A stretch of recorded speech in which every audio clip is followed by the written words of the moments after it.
Hello students, today we are going to see this topic mobile networks. Okay, so before going into the topic, we'll have a quick recap. So in the previous class, we have uh, seen the comparison between internet, intranet, and extranet. So what is intranet? We have seen and how this works and how this intranet is a private network. Everything we have seen in the previous class. So in this class, and we have seen this network applications, okay, different applications of internet, intranet, and extranet. So today we are going to see this mobile networking. Okay, so mobile networks, uh, you all now use these days. So mobile network is very familiar to everyone. So let's get into our topic. Mobile network or cellular network, as it is made up of a large number of signal area called cell. Okay, so here you can see that in page number 151 there is a diagram, figure 11.5. Okay, mobile network. So this individual hexagonal shape is known as cell. So this hexagonal shape is the area which is covered by a single cell tower. Okay, so this particular hexagonal shape is called cell. So it is used to cover a area of geographical location. Okay, so here you can see that these cells join to form a large coverage area. Okay, so network provider like BSNL, Geo will place all their cell tower in most of the places to cover all the location, uh, to provide services to their users. So this users can access into different cell without losing their connectivity.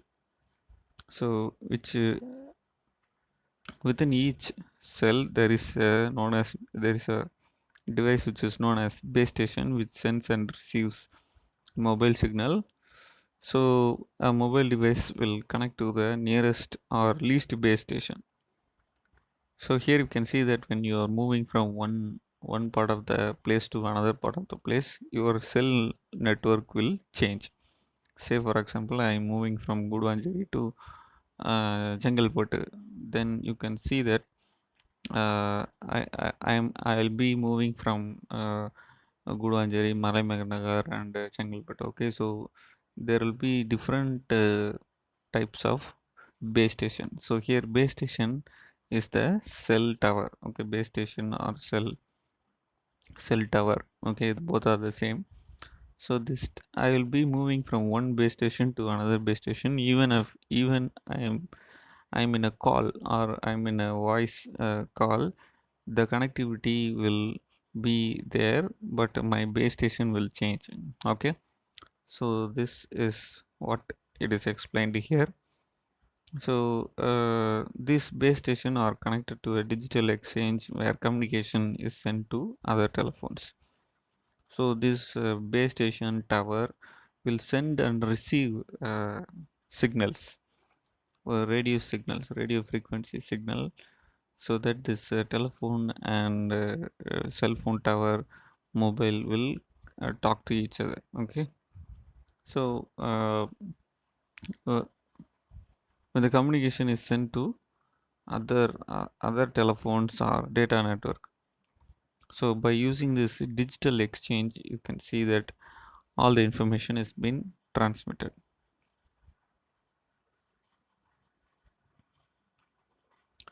So cell will often be a smaller in size in large towns. Okay, so you can see that it will be very small in size if it is a metropolitan area or a town. So as the number of the user is more in that area, communication over the mobile network is made up of voice, data, image, and text messages. Okay, so this is depicted in this figure 11.5. So mobile network assigned to the technology supports voice data, network connectivity via radio transmission solution. So radio transmission means radio frequency transmission. The common application of mobile network is mobile phones, tablets, etc. So in the past, wireless communication largely uses closed switch to carry out voice over a network.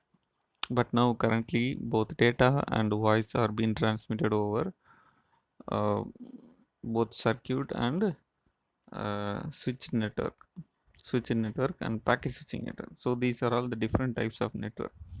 So here you can see the circuit network and the switched network and packet switching network. So these are all the different types of network that are available in this um, mobile networks.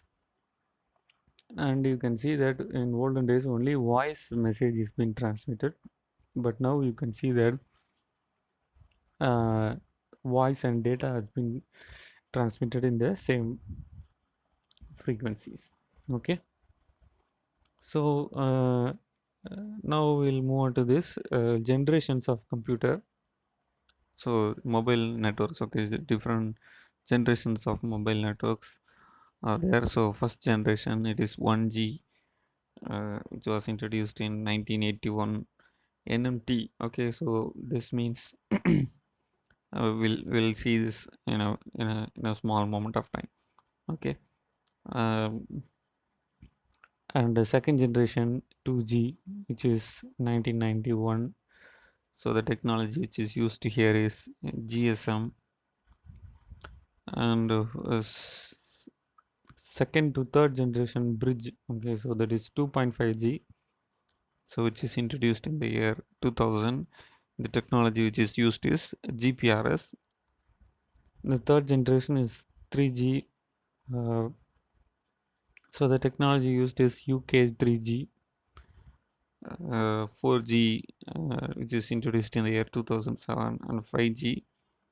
Maybe you can see that it will be available in 2019. Okay, so uh, we'll see one generation by one. Okay, so first generation, which is known as 1G, it is introduced in the year 1981, and NMT means Nordic Mobile Telephone Communication, so which is a very low traffic density, and it uses very one channel for transmitting voice. Okay, so and the quality of the audio is very less,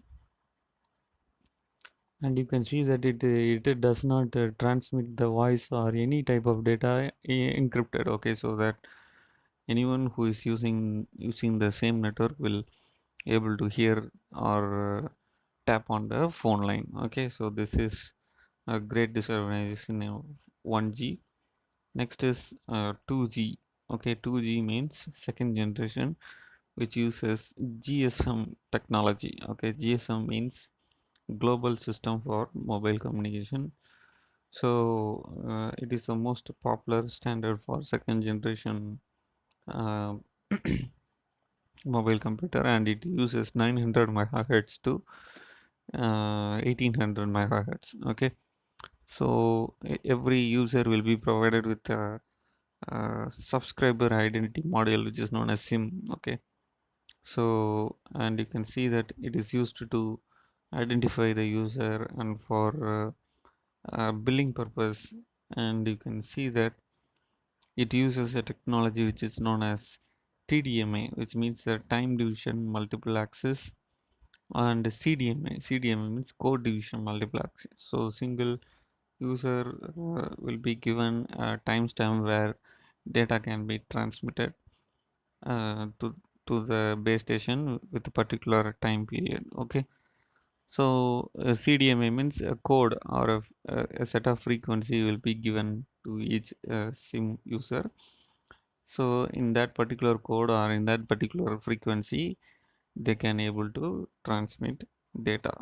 Okay, so this type of GSM usage was been more popular, and you can see that roaming. Okay, so it is allowed here in this 2G technology, so you can move from one country to another country with the same uh, SIM, so it is very easy to access all these things. Okay, and most it will be covering most of the areas, so it is very easy to get network coverage in all parts of the country.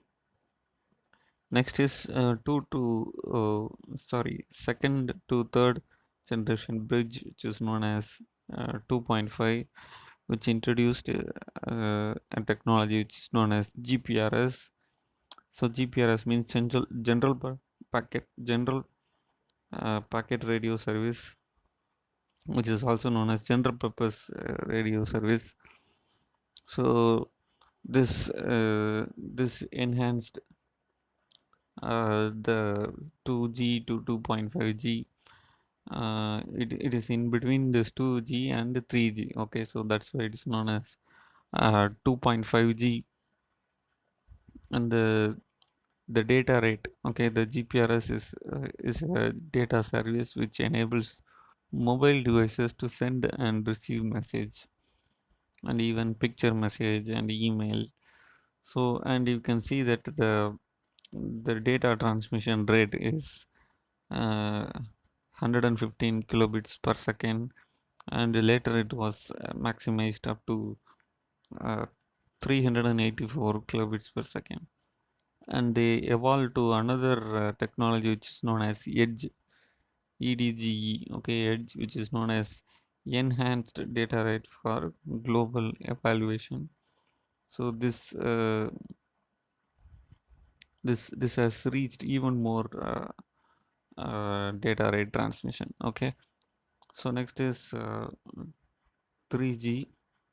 So currently we are using 3G and 4G. We are now going to upgrade from 4G to 5G. Okay, so 3G, this generation of mobile system merges different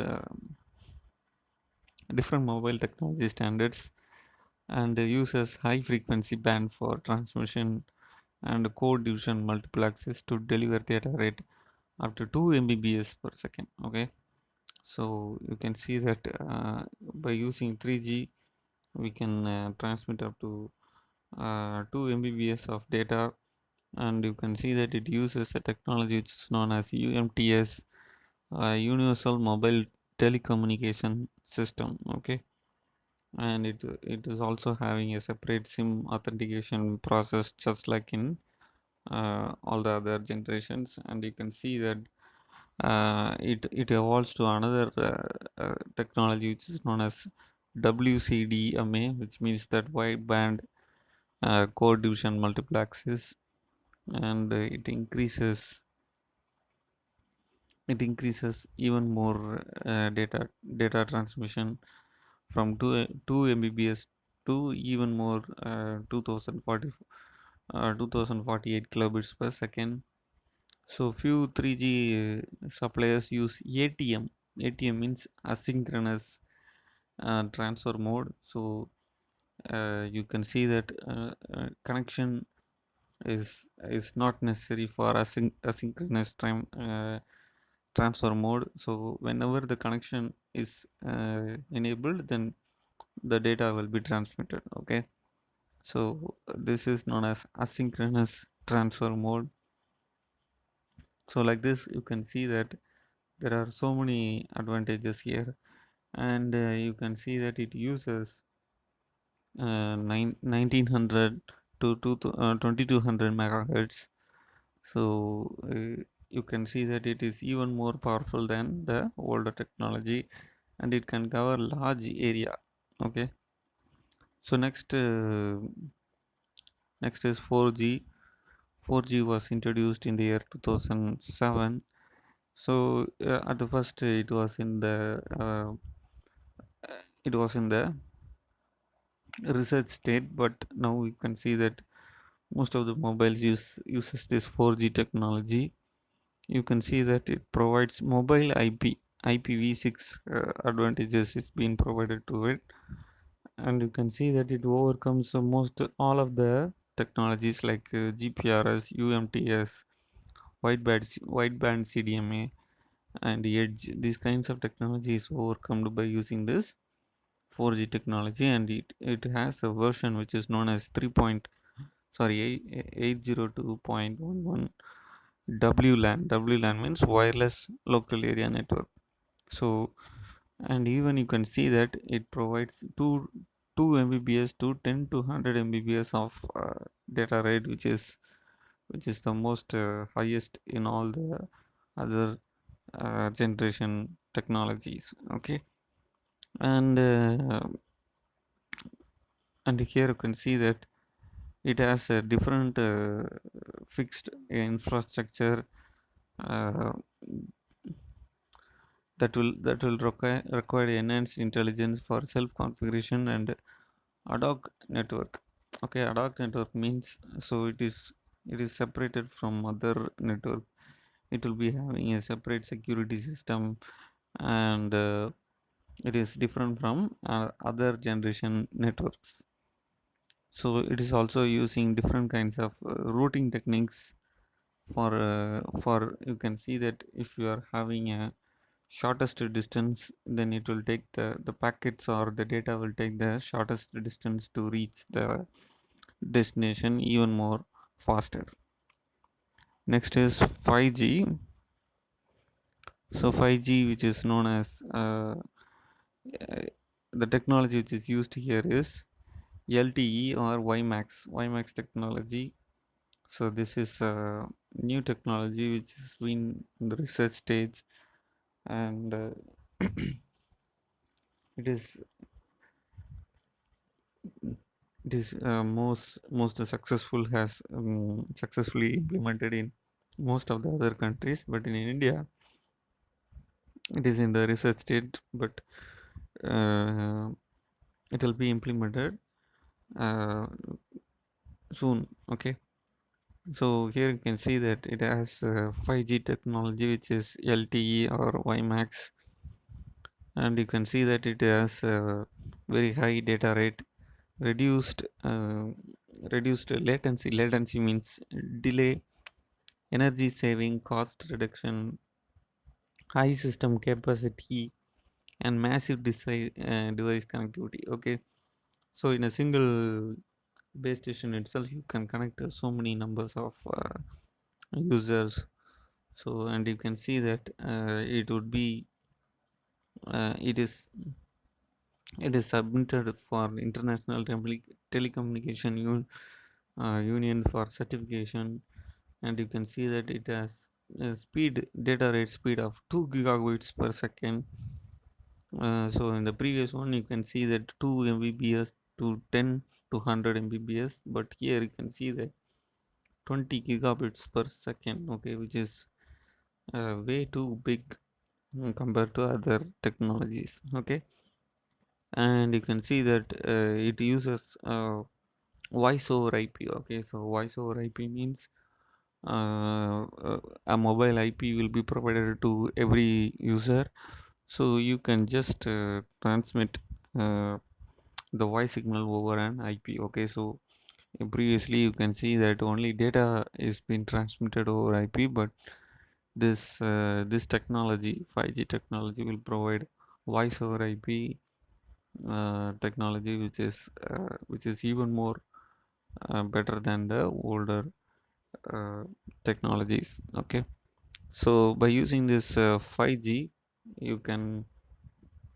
estimate you can get 15 to 45 percentage faster than the uh, older technology, and it uses 600 megahertz to 6 gigahertz frequency, so that it can cover even more area, and it can cover more user in single base station itself. Okay, so these are all the main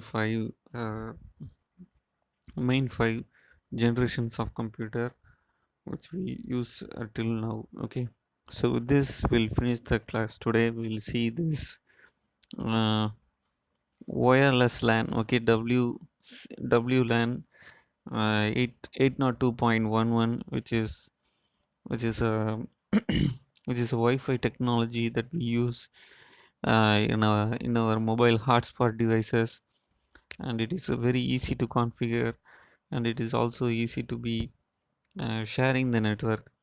So we'll see this in a detailed way in the next class. Thank you, students.